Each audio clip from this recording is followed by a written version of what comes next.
시청자 여러분, 여러분들은 주식을 고를 때요, 성장주를 우선시하십니까? 아니면 내재가치 우량주를 우선시하십니까? 그걸 딱 잘라서 하시는 분들은 많지 않겠죠. 그 시점마다 아마 우선순위를 좀 달리하는 게 투자 수익률을 극대화하는 방법이긴 할 텐데 참 어렵습니다. 미국 시장에서 이 성장주의 버블 논란이 요즘 조금씩 나오고 있는데요. 과연 어떤 방향으로 진행이 될는지 얘기 들어보는 시간 가질 텐데요. KTB 투자증권의 김윤서 연구원 모시겠습니다. 어서 오십시오. 네, 안녕하세요. 네. 자, 뭐 흔한 얘기입니다. 성장주 또 가치주, 뭐 사실 주식시장이 있은 이후부터 이 주도권 경쟁을 해온 거다 이렇게 볼 수 있는데, 네. 우리 시청자 여러분은 아주 기본적인 겁니다만은 어떤 걸 성장주라고 그러고 어떤 걸 가치주라고 그런 겁니까? 우선 기본적으로 성장주로 분류되는 기업들은 말 그대로 성장성이 굉장히 높고, 네. 그러니까 여기서 말하는 성장성은 이제 이익 성장성이겠죠. 그렇죠. 이익 성장성이 굉장히 높고 앞으로도 좀 성장성이 기대가 많이 되는, 네. 그리고 밸류에이션도 그만큼 그 미래의 성장성을 당겨서 반영을 하기 때문에 밸류에이션이 굉장히 높은 그런 기업들은 이제 성장 기업들이라고 하고요. 반대로 이제 가치주에 속해 있는 기업들은 이익 성장성은 비록 낮지만 비교적 안정성이 있고, 네. 또 밸류에이션이 좀 낮은 종목들이 주로 가치주로 분류가 되고 있습니다. 예. 그러니까 비교적 그 이익을 기준으로 봤을 때 지금 현재 가치가 이익을 조금 더 많이 반영하고 있는 건 이제 성장주로 보는 거고, 네. 좀 보수적으로 반영하고 있는 건 이제 가치주로 본다는 그런 말씀이신데, 네. 그럼 한 가지 질문을 드릴게요. 네. 삼성전자 가치주예요, 성장주예요? 삼성전자는 가치주와 성장주의 성격을 좀 동시에 갖추고 있는 것으로 보고 있습니다. 네. 그리고 실제로 그 미국 ETF 시장을 보면은, 예. 그 가치주 ETF랑 성장주 ETF랑 이게 양극화되어 있는 게 아니라 동일한 종목이 들어있는 경우가 굉장히 많습니다. 아, 이쪽에도 있고 저쪽에도 네, 있다. 단지 이제 그 비중을 조절을 하면서 성장주 스탁과 이제 이 밸류 스탁을 좀 구분을 하고 있는데요. 삼성전자도 아마 좀 가치주이면서도 또 최근에 이제 반도체 부분이 다시 성장성이 살아나면서 다시 또 성장주의 국면으로 좀 접어들 수 있지 않을까. 어제 오늘 삼성전자가 장을 버티게 하고 있죠. 네. 코스닥이 많이 빠지고 거래소가 덜 빠지는 거는 여전히 삼성전자가 정말 몇 개월 만에 140만 원대를 회복한 그 기여가 클 텐데, 네. 지난주에 어떤 분이 나오셔서 그런 말씀 하시더군요. 삼성전자는 당연히 성장주죠. 왜냐하면 작년 실적이 뭐 최대 아니었겠습니까? 그러니까 이익의 추정치가 계속 높아지고 있는 회사니까 네. 성장주인 게 확실한데 퍼가 8 정도니까 네. 가치주로 평가받을 만큼 저평가 상황이다, 이런 말씀을 주셨어요. 이렇게 네. 시사하는 바가 있다, 이런 말씀 서로 나눴는데, 그 이후에 공교롭게 삼성전자 주가가 장과 관계없이 많이 오르더군요. 그래서 성장주인데 가치주 대접을 받을 만한 주식을 고르면 되겠구나, 이런 생각을 좀 네. 해봐서 네. 질문을 좀 드렸습니다. 네네. 자, 미국 얘기 좀 해볼게요. 미국의 주식시장 하면 작년만 해도 30% 올랐고, 사실 2009년 이후에 더블업이 됐잖아요. 이제 2배가 올랐는데, 그런 주식시장을 강하게 견인한 건 역시 모멘텀 주식들 아니겠습니까? 네, 그죠? 맞습니다. 페이스북이라든지 애플이라든지 이런 주식들일 텐데, 네. 버블 논란이 있단 말이에요. 네. 어떻게 보세요? 일단 버블에 대한 논란이 있을 만도 한 게요. 나스닥 지금 지수를 놓고 기준을 보면은 전고점 수준까지 이제 한 10% 정도 상승 여력이 남아 있는데요. 네. 이 전고점이 2000년 IT 버블의 그 고점 수준입니다. 그땐 정말 버블이었는데, 그죠? 네. 지금 이제 그 수준에 근접을 해 나가고 있기 때문에, 예. 그리고 그동안 이제 성장 주식들의 상승 속도가 워낙 가팔랐기 때문에 당연히 이제 버블에 대한 우려가 부각이 되는 것이 좀 당연하다고 보고 있고요. 저희는 현재 시점에서는 지금 그 성장 주식들의 가격이 어느 정도 좀 버블 수준에 있다고도 보고 있습니다. 근데 이제 이런 반론도 있더라고요. 물론 이제 나스닥 주가 지수로는 말씀하신 것처럼 IT 버블 때 근접해 있지만, 네. 그 구성원들을 좀 봐라. 그때는 이게 무슨 이익을 내지도 못하는 기업들을 모아놓고서 그렇게 버블을 만들었다면, 지금은 애플이라든지 페이스북이라든지 구글이라든지 이런 류의 회사들 봐라. 수익을 많이 내고 있으니까 적어도 PE 레이쇼라든지 이런 것들을 감안하면 그때하고 비교하는 건 어불성설이다, 이렇게 말씀하시는 분들 많거든요. 네. 그런 부분도 물론 좀 일리가 있다고 보고 있는데요. 일단 그 나스닥의 상승을 주도했던 업종이 아시다시피 그 나스닥 바이오테크 업종이지 않습니까? 아하, 그리고 이제 그 바이오테크 업종 중에서도 그 길리어드 사이언스라는 그 회사의 수익률이 이제 거의 바이오테크를 주도를 했습니다. 네. 사실 이번에 이제 3월 말부터 글로벌 성장주들이 동반 조정을 받기 시작한 것도 이제 그 길리어드 사이언스의 어떤 실적에 대한 우려가 좀 부각이 됐었거든요. 좀 간략하게 이제 말씀을 드리면 그때 이 길리어드 사이언스라는 회사는 이제 C형 간염 치료제를 만드는 회사입니다. 네. 근데 이제 이 약이 굉장히 비싸요. 한 알에 1,000불. 그래서 이제 한 알에? 예. 근데 그거 먹으면 그냥 낫는 겁니까? 그걸 이제 12주 동안 복용을 해야 되는데요. 12주 매일 먹어야 되는 거예요? 네, 하루에 하나씩 그러면 그러면 이제 C형 간염 치료하는데 몇 억 드는 거예요? 그렇죠. 어떻게? 그래서 이제 그러면 이제 미국에서 한 300만 명 정도 지금 그 약이 필요로 하고 있는. 가난한 사람들은 그 C형 간염 걸리면 거의 이제 방법이 없다는 얘기예요. 그럼 어떻게 그게 이제 대부분 저소득층이 이제 C형 간염 그러니까요. 보험자가 많은데요. 네. 그래서 이제 메디케어의 혜택을 받고 있는데 그 사람들이 그렇기 때문에 이제 미국 하원에서 메디케어의 부담이 너무 늘어나니까 길리어드 사이언스에게 제조 원가라든지 아니면 약값에 대한 어떤 하락 압력을 좀 가했습니다. 근데 뭔 재료를 만들길래 약 하나에 그렇게 비싸게 받는 겁니까? 그건 제가 전문가가 아니라서. 이해가 안 되네요. 뭐 금을 섞는 것도 아니고. 네. 그렇게 해서 또 그런 사건을 계기로 그날 이제 길리어드 사이언스 주가가 6%, 7%까지 급락을 아주 했었거든요. 상징성이 있는 그 이벤트군요. 그래서 그 사건을 계기로 그동안 같이 덩달아 오르던 뭐 테슬라라든지 아니면 대표적 성장 주식들이 느닷없이 이제 밸류에이션에 대한 부담 그리고 실적에 대한 부담이 좀 부각이 되면서 네. 동반 조정을 받아왔던 거거든요. 네, 길리아드 사이언스 하나만 가지고 물론 네. 이제 약가에 대한 논쟁이 뭐 정치권에서부터 있었으니까 당연히 이제 장애적인 변수로 주가 하락은 있다 하더라도 현재 말씀하신 테슬라라든지 뭐 네. 구글이라든지 뭐 애플이라든지 이런 류의 이른바 모멘텀 주식, 성장 주식이라는 거하고는 절대적으로 비교하기 좀 어려울 것 같다 이런 생각도 드는데요. 그렇죠. 이제 엄밀하게 따지면 그 기업 업종도 다르고 네. 수익 구조도 다르기 때문에 그 절대적으로 비교는 할 수는 없지만 일단 뭉뚱그려서 그동안 많이 올랐던 성장주다. 네. 그냥 이제 투자 심리적인 측면이 좀 컸던 걸로 좀 판단을 하고 있습니다. 그렇군요. 네. 그러면 이제 작용이 있으면 반작용이 있는 거 아니겠습니까? 네. 그러면 성장주에 대한 버블 논란이 제기가 됐다면 돈의 흐름은 네. 성장주 쪽에서 가치주 쪽, 네. 그러니까 비교적 전통 산업들이 많이 몰려 있는 쪽이라고 봐야죠. 네네. 그쪽으로 지금 돈의 흐름이 보입니까? 이렇게 흘러가는 게? 네, 그 앞서 말씀드린 그 미국 ETF 시장의 그 최근 자금 흐름을 보면은요. 네. 이제 지난 3월 말 이후에서부터 그 가치주 ETF의 수익률이 그 성장주 ETF의 수익률을 이제 앞서 나가기 앞서 시작했습니다. 나간다. 네. 네. 물론 이게 이제 그 고성장주들이 조정을 받으면서 성장주 ETF의 수익률이 낮아지는 것도 있겠지만요. 네. 저는 이게 어떤 이런 성장주 조정에 따른 일시적인 현상이라기보다는 네. 그 경기 민감주들이 대거 포진되어 있는 그 밸류형 주식들의 어떤 자금 흐름이 계속돼서 유입이 되면서 좀 이게 자금 흐름의 추세적인 좀 변화라는 측면에서 좀 의미가 있다고 좀 보고 있고요.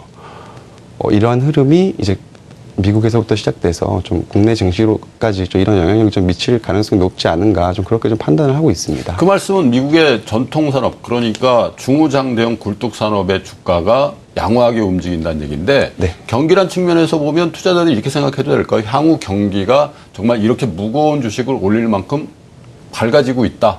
이런 것들 반영한다는 얘기인가요? 네, 일단 현재 경기에 대한 정확한 판단은 물론 어렵겠지만 일단 미국 경기에 대해서 보면은 금융위기 이후에서부터 계속 이제 회복을 하면서 좀 네. 절반 정도 회복에 좀 가까웠다고 좀 보고 있습니다. 근데 이제 그 회복되는 과정에서 그동안에는 그 잠재 성장률과 실제 성장률의 그 갭 차이가 굉장히 컸기 때문에 네. 어떤 성장을 계속 이 잠재 그 디플레이션 갭을 메꾸는 과정에서 어떤 네. 성장 강도가 좀 둔화되었던 게 사실이었는데요. 지금부터는 이 디플레이 갭이 축소되고 있기 때문에 네. 경기가 이제 회복되는 속도에 좀 더 가속도가 붙을 것으로 보고 있고요. 실질적으로 그 3월 달부터 이제 미국이 그 경기 지표들이 한파 영향에서 벗어나기 시작하는 3월 달부터 이제 지표가 실제로 잘 나오고 있거든요. 그렇죠. 그리고 뭐 세계 경제 전망을 봐도 미국은 아무래도 작년보다는 올해 그리고 내년에 미국, 유럽 마찬가지고요. 경기 전망 자체가 좋아지고 있기 때문에 일단 경기 방향성이 어떤 미국 경기의 확장 쪽으로 가고 있기 때문에 그러한 흐름을 반영하면서 좀 글로벌 자금도 좀 아무래도 경기 민감주 위주로 좀 흘러가고 있는 것이 아닌가. 그리고 성장주는 그동안 너무 많이 올랐고 또 충분히 차익 실현 욕구가 나올 만하거든요. 그동안 많은 수익을 얻었기 때문에 그렇기 때문에 어떤 자본 흐름의 좀 추세적인 변화가 나타나고 있는 것으로 좀 보고 있습니다. 자, 근데 우리 투자자 여러분들이 조금 헷갈려 하실 수도 있을 것 같아서 다시 한번 좀 정리를 해볼게요. 네. 경기가 좋아진다라는 포캐스팅, 전망이 있고 네. 아직까지 체감할 수 없을 경우엔 뭐가 먼저 움직입니까? 그러니까 성장주가 먼저 움직입니까? 경기에 대한 좀 신뢰가 약해지면 예. 아무래도 경기 민감주보다는 성장주가 다시 갈 수도 있죠. 그러니까 지금 일단 최근의 흐름은 경기가 좀 글로벌 경기가 미국을 주도해서 좀 회복되는 방향으로 좀 글로벌 자금의 베팅이 이루어지고 있는, 이런 말씀을 그렇죠. 베팅이 좀 이루어지고 있는 것 같아요. 물론 네. 여기서 경기가 다시 거꾸로 간다면 그럼 다시 이제 뭔가 경기에 대해서 너무 앞서서 반영을 했구나. 그리고 다시 이제 경제 성장률보다 더 높은 다시 좀 미래에 좀 고성장이 기대되는 그런 성장주로 다시 자금 유입이 거꾸로 들어갈 수도 근데 그럴 가능성이 제가 있다고 왜 보겠습니다. 헷갈리냐면요. 이런 거죠. 우리 투자자 여러분들 그렇게 생각하시는 분이 있으실 것 같은데, 자, 성장이 조금 퇴색됐다. 그러면 투자자들은 보수적으로 움직여야 될 거 아니겠습니까? 네. 경기에 대한 모멘텀이 좀 없어졌다. 그럼 네. 보수적으로 가자. 그러면 퍼가 낮고 PBR이 좀 낮은 그런 업체들한테 돈을 묶어놨다가 안전 마진을 좀 해보자. 이렇게 보수적으로 갈 것 같은데 오히려 성장주 쪽으로 돈이 몰린다? 조금 이해가 안 되는 부분이 있단 네. 말이에요. 그 부분은 이제 좀 유동성 측면에서 좀 생각을 해볼 수가 있을 것 같아요. 예. 이제 시중에 유동성이 워낙 풍부하게 지금 풀려 있는 상황이고 또 선진국 돈 자체가 중앙은행들은 너무 많으니까. 네, 계속해서 경기 부양적인 정책 기조를 유지할 것이기 때문에 아무래도 경기에 민감한 기업들의 어떤 미진한 수익을 기대하기보다는 앞으로 성장성이 크고 어떤 시대의 정신에 걸맞는 그런 성장주들의 어떤 수익률이 더 높다고 볼 수 있는 거죠. 그러면 글로벌리는 어떻습니까? 미국에서 투자자들이 과연 이 성장주에서 가치 쪽으로 무게중심을 옮긴다면 네. 선진국과 신흥국 간에도 사실 성장주냐 가치주냐의 논쟁을 같이 볼 수 있거든요. 네. 사실은 선진국 시장 전체와 신흥국 시장 전체를 보면 선진국 시장은 가치주고 신흥국 시장은 성장주로 봐야 되는 거 아니겠습니까? 밸류에이션이라는 측면에서 보면. 네. 밸류에이션 측면에서. 그런 측면에서 네. 보면 우리 시장은 좀 논외로 하고요. 우리 시장은 어차피 PER이라는 게 뭐 국제 평균보다는 좀 낮은 데니까. 네네. 그러면 신흥국 시장에서 선진국 시장으로 자금의 환류가 있을 수도 있다. 이렇게 나가는 건 너무 많이 나간 건가요? 선진국 시장에서 신흥국 시장으로 환류가 말씀하시는 게 이제 경기가 안 좋아진다면 예, 그렇게. 가치주로 다시 갈 경우에 예. 사실은 이제 선진국과 신흥국을 가치주와 성장주로 이렇게 대변해 보면 네. 사실은 전통적으로 보면 선진국은 가치주에 가깝고 네. 신흥국 주식시장은 성장주에 가깝다 이렇게 네, 분류를 네, 네. 우리가 하지 않습니까? 그러면 미국 내에서의 그런 움직임이 국제 자금 흐름에서도 네. 같이 움직일 수 있냐 이런 그럴 가능성은 좀 현재로서 낮다고 보고 있습니다. 아무래도 이 글로벌 자금 흐름 자체가 이제 경기 회복에 초점이 맞춰져 있기 때문에 미국 주도로 글로벌 경기가 회복이 된다면 이제 그 신흥국, 이제 수출 중심으로 성장을 하는 국가들의 어떤 기업들이 아무래도 이익을 더 많이 창출할 가능성이 높기 하기야 때문에. 요즘은 뭐 네. 미국 시장이 오히려 버블 논란이 있는 상황이니까 네. 전통적인 그런 방법은 맞지 않을 가능성이 네, 많죠. 좀 네. 자, 그럼 가치주의 시대가 온다고 주장을 하시는데 우리 투자자 여러분들이 어느 쪽에 집중해서 봐야 될까요? 국내 시장에 국한해서 한번 꼽아보면요. 아무래도 앞서 계속 말씀드린 것처럼 저희는 지금 글로벌 자금 흐름 자체가 글로벌 경기 회복을 선반영하고 있다고 보고 네. 있기 때문에요. 글로벌 경기 어떤 회복 시나리오가 이제 현실화가 된다면 국내 기업들 중에서는 아무래도 수출 경쟁력이 높고 네. 그리고 또 글로벌 경기 회복의 수혜를 가장 크게 누릴 수 있는 그런 대형 수출주 중심으로 접근하는 전략이 아무래도 좀 더 높은 수익률을 낼 수 있을 것이라고 보고 있고요. 네. 그리고 이제 앞으로 이 국내 증시로의 외국인 자금 유입이 좀 계속될 거라고 저희는 보고 있는데요. 역시 논리는 같이 글로벌 경기 회복에 기반하고 있기 때문에 예. 그렇게 된다면 국내 증시의 수급 주체는 당연히 이제 외국인이 될 것이고요. 외국인들의 수급 주체를 하는 동안에는 아무래도 중소형주보다는 대형주 그리고 또 이 성장주보다는 좀 경기 민감주들의 수익률이 높기 때문에 네. 올해에도 아무래도 그런 흐름이 나타날 가능성이 높지 않나 좀 이렇게 보고 있습니다. 뭐 수출을 대형주 이렇게 뭉뚱그려 말씀해 주셨는데 사실 우리나라 대기업 중에 수출 안 하는 기업이 별로 없으니까 좀 더- 업종을 콕 집어서 한번 얘기해 볼까요? 예, 저희는 이제 가장 좋게 보는 업종에 대해서는 그 IT 반도체랑 자동차 업종을 좀 좋게 보고 있고요. 전차다 이거죠. 네. 예. 그리고 뭐 종목 중에서는 아무래도 대표주인 IT 쪽에서는 삼성전자랑 하이닉스, 그리고 뭐 자동차 중에서 현대차랑 기아차가 좀 앞으로 상승 매력이 아무래도 다른 종목보다는 좀 현재로서는 좀 높다고 판단을 하고 있습니다. 지금 현재 외국인들이 많이 사고 있는 업종과 대표 주식들이군요. 그렇습니다. 저희는 이러한 흐름이 좀 올해까지 계속 쭉 갈 수 있을 거라고 보고 있거든요. 조금 더 들어가 볼게요. 이 시청자 여러분들이 사실은 삼성전자나 현대차 사시는 우리 투자자분들이 이렇게 많지 않아요. 네. 뭐 삼성전자만 하도 150만 원에 가까우니까 내가 2천만 원 투자하는데 저거 몇 주지? 이렇게 네. 생각하시는 분들도 있고요. 네. 현대자동차만 하더라도 이거 뭐 환율 걱정도 되고 해서 그거 하려면 차라리 조금 더 작은 쪽에 자동차 부품 쪽에 납품하는 업체 찾아볼까 이런 분들도 많거든요. 사실 네. 개인 투자하시는 분들은. 네. 자, 삼성전자냐 현대차냐 먼저 이걸 좀 나눠볼게요. 왜냐하면 다 살 수는 없는 거거든요. 어느 쪽이 더 좋아 보이세요? 전차 중에 IT가 더 좋아 보이세요? 자동차가 더 좋아 보이세요? 죄송합니다. 어려운 질문. 엄마가 좋은지 아빠가 좋은지를 여쭤보는 것 같은데 지금으로서는 예. 이게 이 투자 기간에 따라 좀 달라질 것 같은데요. 단기적으로는 삼성전자의 흐름이 좀 더 좋을 것이라고 보고 있습니다. 네. 이것도 이제 그 글로벌 매크로 측면에서 보면은 그 반도체 업체들이 지금 대만이라든지 미국 주식들이 굉장히 좋거든요. 그리고 이제 모바일 쪽에 조금 그 작년이나 재작년에 비해서 약간 저조해지는 거는 반도체로 다 충분히 커버가 가능한 수준인가요? 네, 이제 업황이 반도체 업황이 계속 좋아진다면 어떤 그래서 삼성전자 실적에 대한 눈높이가 굉장히 지금 낮아져 있는 상황이기 때문에 그런 측면에서 봐도 그렇고 또 수급적인 측면에서도 그렇고 외국인이 아무래도 삼성전자를 더 많이 사게 된다면 어제 오늘 돋보이더군요. 네, 그런 걸 좀 감안을 한다면 현대차보다는 단기적으로 삼성전자가 더 수익률이 좀 괜찮을 수 있을 것 같고요. 네. 현대차도 중장기적으로 봤을 때는 저희는 좀 긍정적으로 판단을 하고 있습니다. 물론 이제 환율에 대한 이슈가 있죠. 아무래도 국내 그 금융시장으로 외국인 자금이 계속 유입이 되다 보니까 네. 이제 원화가 계속 좀 강세로 가고 있잖아요. 근데 저희는 이 환율에 대해서는 좀 투자 센티먼트적인 관점에서 좀 봐야 될 것 같아요. 그러니까 경기가 지지부진할 때는 이 원화가 강세로 가면 이제 그 기업의 매출을 결정하는 건 가격이랑 수량이잖아요. 근데 그렇죠. 이제 수량 부분에서 이제 메리트가 떨어지기 때문에 예.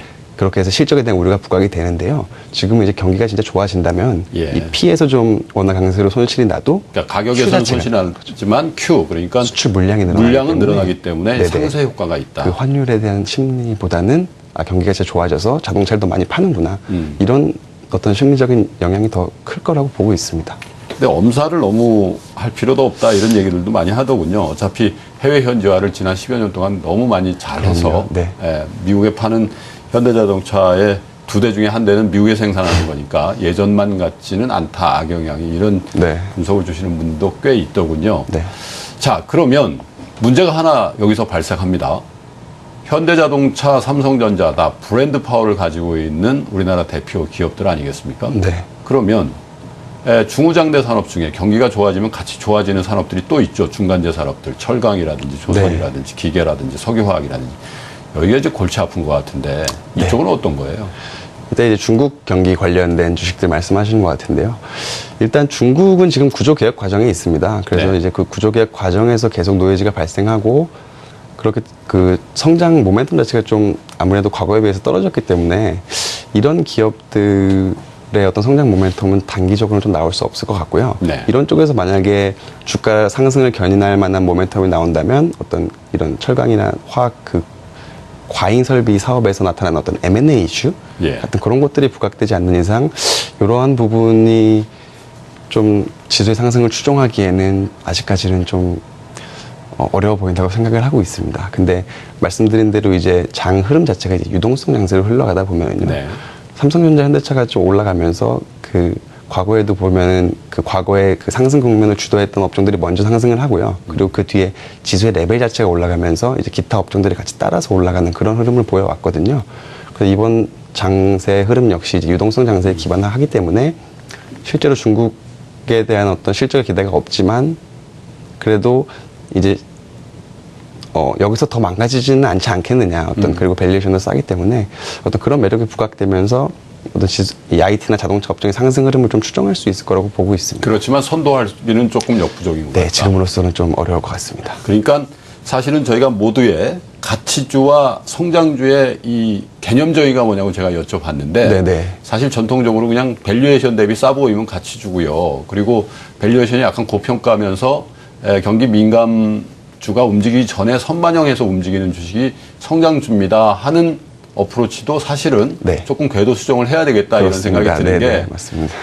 지금 말씀 나눈 석유화학, 철강, 기계, 조선 이런 류의 회사들이 퍼가 훨씬 더 낮아도 네. 모멘텀이 좀 있어야지만 네. 주도주로서의 역할을 할 수 있겠다라는 네. 그런 개념으로 보면 사실 성장주 가치주를 정확히 나눌 필요도 좀 없겠다 이런 생각도 좀 들긴 하네요. 네, 맞습니다. 저희는 사실 제가 가치주의 시대가 온다 이렇게 물론 말씀을 드리긴 했지만 네. 이 향후의 장 흐름이 어떤 성장주와 가치주의 어떤 이분법적인 흐름이라기보다는 네. 좀 같이 갈 것으로 가고 있습니다. 근데 이제 다만 현재 시점에서부터 중장기적으로 봤을 때 어느 업종이 더 아웃퍼폼 할 거냐를 보면은 아무래도 성장주보다는 가치주가, 그리고 가치주 중에서도 성장성이 있는 IT라든지 자동차 업종이 좀 더 높은 수익률을 나타낼 네. 수 있지 않을까 이렇게 좀 보고 있는 겁니다. 성장성이 돋보이는 가치주를 잡자. 그렇습니다. 성장 가치주.